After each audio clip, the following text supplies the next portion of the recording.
یا کمی ہوگی امام بخاری کا مطلب کہ ایمان میں کمی زیادتی ہوگی ہے، ایمان کے حال پر نہیں رہے گا. یزید اس کی بحث بڑی ہنسی بڑی جاتی ہے. امام بخاری کا مذہب یہ ہے کہ ایمان میں زیادتی ہوتی ہے، اور مستدل یہ ہے، دلیل یہ ہے ان کے پاس کہ معاذ جبل رضی اللہ تعالیٰ عنہ وہ لوگوں سے ملاقاتیں کر کے کہتے تھے اجلس بنا نؤمن ساعۃ. دیکھو امام بخاری رحمۃ اللہ علیہ حضرت معاذ بن جبل کا عمل پیش کر رہے ہیں کہ وہ اپنے ایمان کی تکمیل اور زیادتی کے لیے یہ عمل کرتے تھے کہ لوگوں سے خوشامد کر کے کہتے تھے اجلس بنا. بنا کا لفظ بتا رہا ہے کہ یہ اجتماعی حلقہ ہے جس میں ملا کر بٹھا کر کہتے تھے کہ آؤ پر ایمان لائیں گے. عمر رضی اللہ تعالیٰ عنہ بازار میں لوگوں کے ہاتھ پکڑ پکڑ کے ان کو اٹھاتے تھے وہاں سے کہ آؤ چلو ہمارے ساتھ ہمیں پر ایمان لائیں گے. فرماتے تھے ایک آدھ اس لیے کرتا ہوں تاکہ میری ایمان میں جائے. ہر آدمی غور کرے، ہر آدمی تو غور کرے. یہ خیال کوئی شیطان پیدا کر رہا ہے کہ یہ کسی صاحب کی اپنی رائے ہے. نشبم نشب پرستم کہ حدیث خواب گویم جو غلام آفتابم حمد آفتاب گویم. میں کہتا ہوں آپ سے جب بھی آپ کسی بات کے بارے میں کسی شخص کی رائے سمجھیں گے تو آپ اسے اختلاف کریں. آپ سے انسان کا مزاج ہے، یہ بات آپ کی طرف سے آئے گی تو نہیں، کیونکہ آپ کو کسی کی ذات سے اختلاف ہے. آپ اس کی ذات کی اختلاف کی وجہ سے اس کی بات سے اختلاف پہ آ جاتے ہیں. آپ چھوڑیے ذات کو، آپ جائیے آپ جائیے. اور بزرگ اثار گزارے کہنے لگے تو ہماری اثار کی بات سنتا تھا، پھر میں رات پر غور کرتا تھا کہ یہ بات حضرت نے کہاں سے کہی. یہ نہیں کہہ رہے کہ بات ختم کر دوں کہ یہ تو زبان میں چلنے والی بھی نہیں ہے اور یہ تو ہم نے کہیں سنی بھی نہیں ہے. لوگ کسی کی بات کو سن کر اختلاف کرتے ہیں، بات ہم نے سنی نہیں ہے. جب آپ نے نہیں سنی ہے بات تو آپ ایک ایسی بات سے اختلاف کیوں کریں جو آپ نے پہلے سنی نہیں ہے. آپ کو چاہیے کہ آپ اس بات کو قرآن میں تلاش کریں.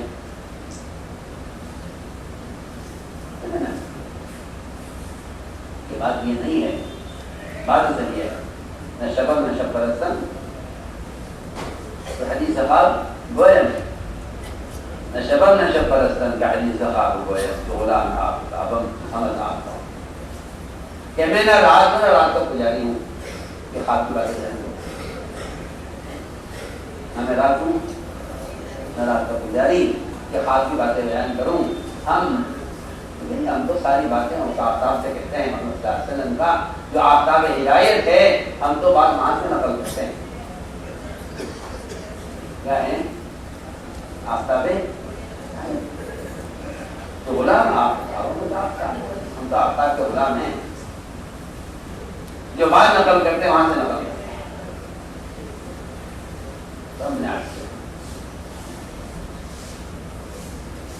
صرف امر معروف نہی منکر جو اس کی عملی مسنون شکل ہے اس کو اختیار کرنا ہی صرف ایمان کی تکمیل کرتا ہے.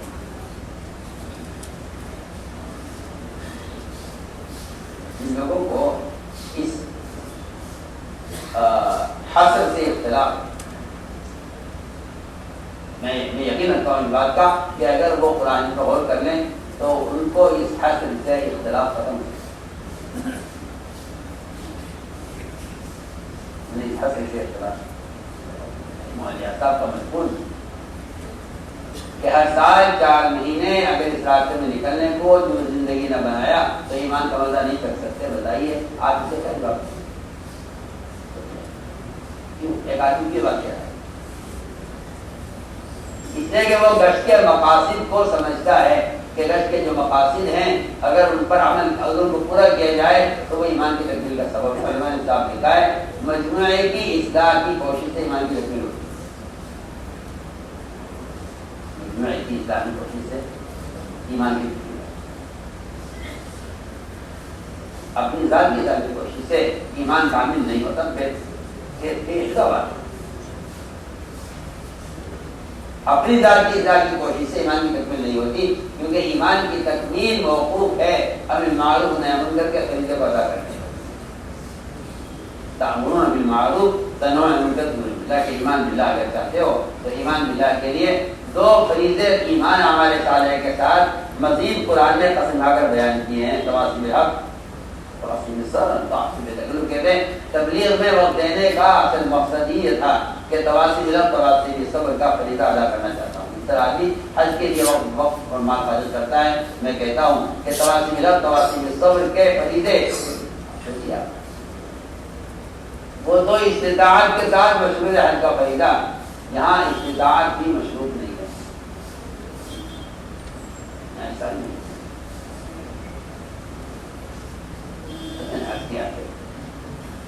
یہ ایک بنیادی بات ہے کہ ہمارے یہاں مسجد کی آبادی کا جو تعلق ہے ماحول کو بدلنے سے اور تربیت اور عمل کی استعداد کے پیدا ہونے کے لیے، اس کے علاوہ خدا کی قسم کوئی جگہ نہیں ہے، کوئی جگہ نہیں ہے۔ آپ کا خیال کیوں رکھیں؟ اگر آپ سمجھتے ہیں کہ ہاں ہے تو آپ کا خیال کریے یہ بنے گا کہ محمد صلی اللہ علیہ وسلم کا طریقہ تعلیم ان کے زمانے کے اعتبار سے تھا، ہمارا طریقہ تعلیم ہمارے زمانے کا بس تبھی آپ سمجھ لیجیے کہ آپ نبی کو ان کے زمانے کا نبی سمجھتے ہیں، اپنے زمانے کا نبی نہیں سمجھتے، بس آپ سمجھ، کیونکہ آپ کی بیعت اس طرح قیامت تک کے لیے ہے، اس طرح آپ کا طریقہ تعلیم اور تربیت بھی قیامت تک کے لیے ہے۔ آپ کا کوئی کام ایسا نہیں ہے جس کو آپ نے اپنے زمانے کے اعتبار سے کیا ہو۔ بعض آدمی یہ کہہ دیا ہو کہ بھائی جب آئندہ زمانہ بدلے گا اس زمانے میں ہمارا طریقہ نہیں چلے گا۔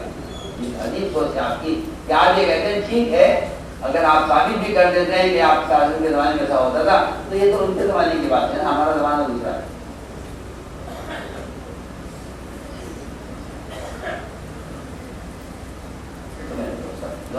یہ خلاصہ ہوا ہے۔ آپ گشت کو ایمان کی تکمیل کے تقاضے پر لائیں کہ اس سے اپنی ایمان کی تکمیل کریں، بے شمار اس کے شواہد و دلائل ہیں، قرآن کے اندر بھرے ہوئے ہیں۔ دوسری بات یہ ہے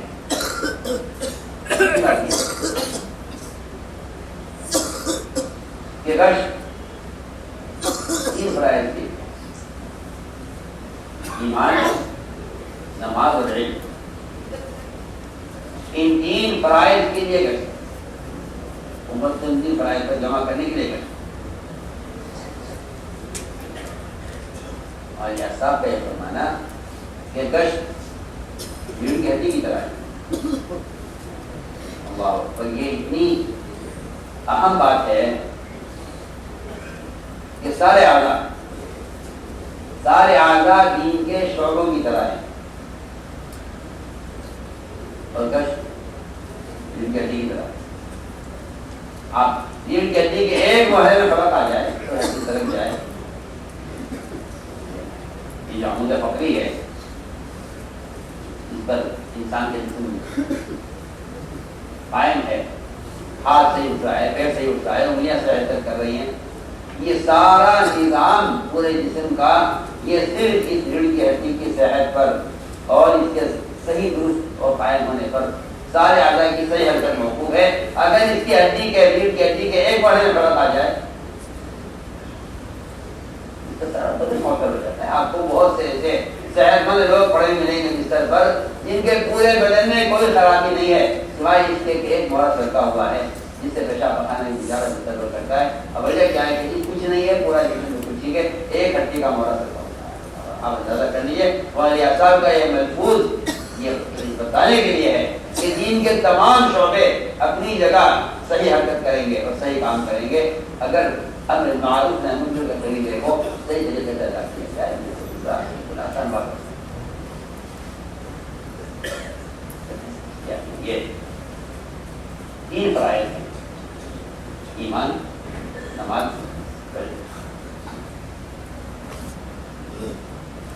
ایمان، نماز اور علم۔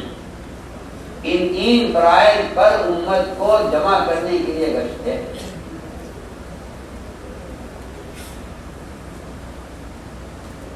کرائے تو ملک کے جمع کرنے کے لیے. میں یہ باتیں بار بار اس لیے دہراتا ہوں عملے کے سامنے کہ ہر گشت کا موضوع ملاقاتیں رہے. یہ گشت کا تعطل ہے. میں پسند پا سکتا ہوں آپ کے سامنے اس بات کی کہ اگر آپ نے گشت کا موضوع ملاقاتوں کو بنا لیا ہے تو مسجد کے اطراف میں کسی تغیر کی امید نہیں کرنی چاہیے. تغیر کے لیے تو اس کو اس کی جگہ کو تبدیل کرنا تھا نا, اس کو آپ نے چھوڑ دیا.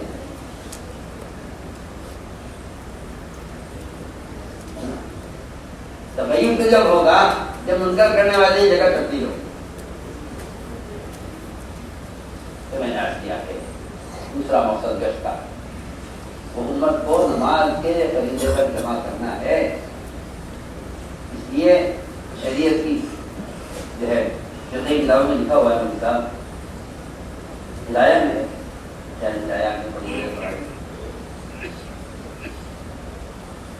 ہر نماز کے لیے آپ ہفتے کے 2 گشت ہے یا آپ سمجھتے ہیں ہفتے کے 2 گشت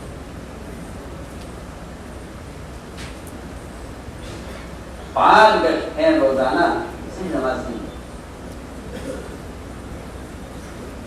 5 گشت ہیں روزانہ.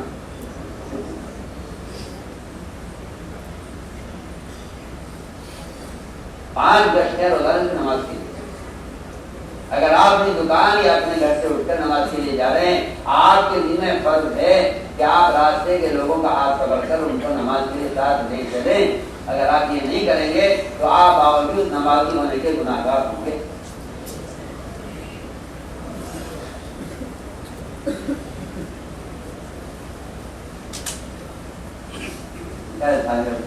ایک آدمی اگر نماز کا پابند ہے لیکن دوسروں کو نماز پر آمادہ نہیں کرتا, یہ نماز پڑھنے والا گناہگار ہوگا. تو یہ بات واضح ہے بالکل کہ اگر بے نمازیوں پر عذاب آیا تو نمازی بخشے نہیں جائیں گے.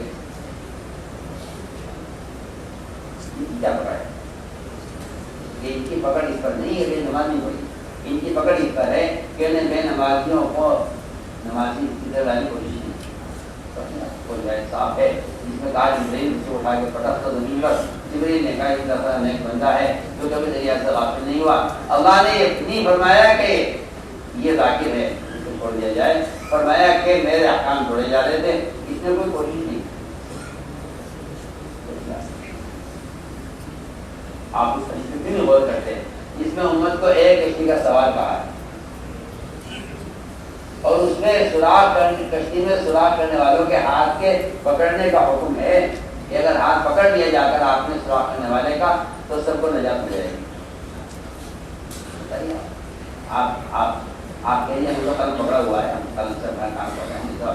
مجھے آپ کے میں کہتا ہوں قلم سے علم کی حفاظت ہو سکتی ہے لیکن قلم سے دعوت کا زیادہ نہیں. تو آپ قلم سے کسی کو پکڑ لیں یہ ناممکن بات ہے.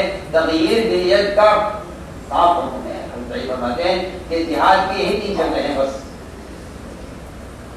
جہاد کی صرف یہی 3 شکلیں ہیں کہ یا تو ہاتھ سے تغیر ہو یا زبان سے تغیر ہو یا کم سے کم دین سے دعاؤں کے ذریعے منکر کے ماحول کو بدلا جائے. اس کے آگے نہ ایمان میں کوئی درجہ ہے نہ جہاد میں کوئی درجہ ہے.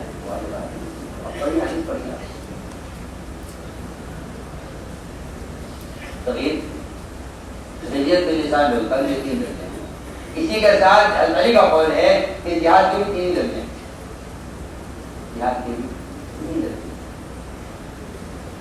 بنیت باللسان بالقلب. اس سے آگے نہ جہاد کا کوئی درجہ ہے نہ ایمان کا کوئی درجہ ہے. تو میں نے عرض کیا کہ یہ بات ہے. میری آپ سے درخواست ہے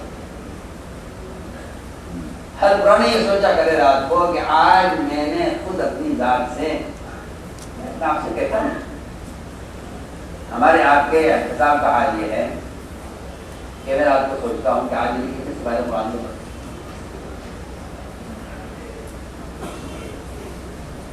میرا اور آپ کا احتساب انفرادی عبادات تک محدود ہے.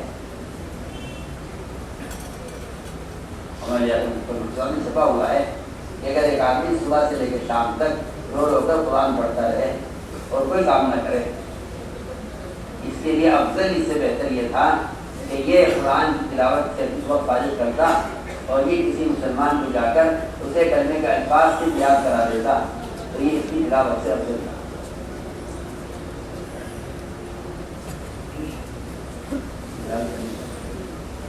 مولانا صاحب نے عملیہ تجارت کیا تھا، اللہ بھلے کا رحمت کرے، ہمارے حاجی صاحب صاحب رحمۃ اللہ علیہ بچے میں داخل ہوئے، وہاں زکریا صاحب شیخ رحمۃ اللہ کے خلیفہ وہ قرآن پڑھ رہے تھے، تو حاجی صاحب نے پوچھا روزانہ کتنا قرآن کتنے سپارے پڑھ لیتے ہیں؟ کہنے لگے جی ایک قرآن ختم کرتا ہوں۔ ایسا میں نے کہا کہ ایسا کرو کہ 10 سپارے پڑھ لیا کرو اور 20 سپارے کا جو وقت ہے اس میں آنے والے حاجیوں کو اہل والوں کو دعوت کریں۔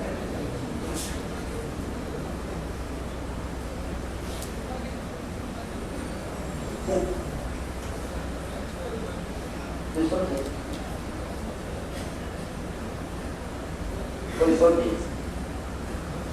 اس سے شیطان یہاں پر حملہ کرے گا، وہ یہ کہے گا دیکھو ان کے تبلیغ والوں کے یہاں قرآن کی تلاوت کی اہمیت ہے،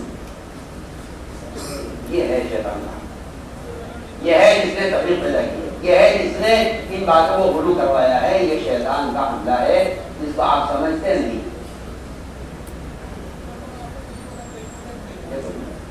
ایک آدمی قرآن پڑھتا تھا، اس کی کسی بات کم کرا دیے اور ایک دعوت، ہاں میں تو آپ سے بالکل بے شکل بات کر رہا ہوں، کیونکہ یہ ہے وہ چیزیں جو بلا وجہ کا رکھنا اور بلا وجہ کا اختلاف پیدا کرتی ہے، وہ چیزیں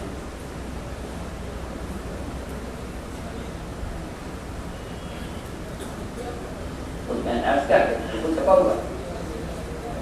ایک شخص اگر صبح سے لے کے شام تک رو رو کر، رونے کا مطلب یہ تھا کہ قرآن کو سمجھ رہا ہے، تدبر غور کر رہا ہے، تلاوت کر رہا ہے، کہ اس سے افضل یہ تھا کہ ایک مسلمان کو علم کی دعوت دے۔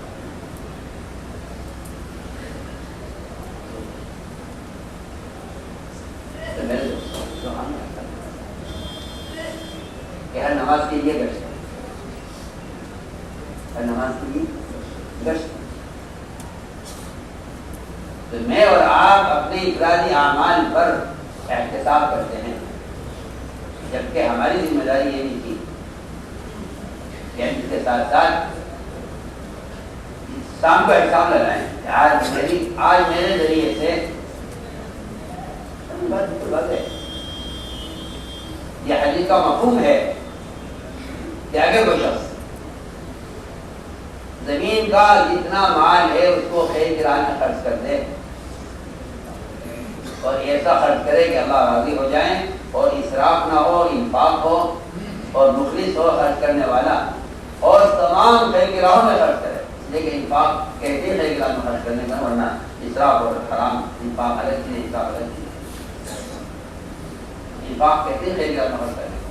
آپ پورا قرآن پڑھ جائیے، آپ کو انفاق کا لفظ وہاں ملے گا جہاں مال کا خرچ کرنا اللہ کو پسند ہے، انفاق کا لفظ سبھی اللہ کے ساتھ آئے گا قرآن میں، جہاں بھی آپ پڑھیں گے۔ فرمایا کہ اگر کوئی آدمی اخلاص کے ساتھ زمین کا سارا مال وہ اس کا اپنا وہ اس مال کا مالک بن جائے اور وہ اس مال کو اللہ کے حوالے کام میں خرچ کر دے، تب بھی فرمایا کہ صرف آدھے دن اللہ کے راہ میں نکل کر دعوت دینے والے کے برابر نہیں ہوتا ہے۔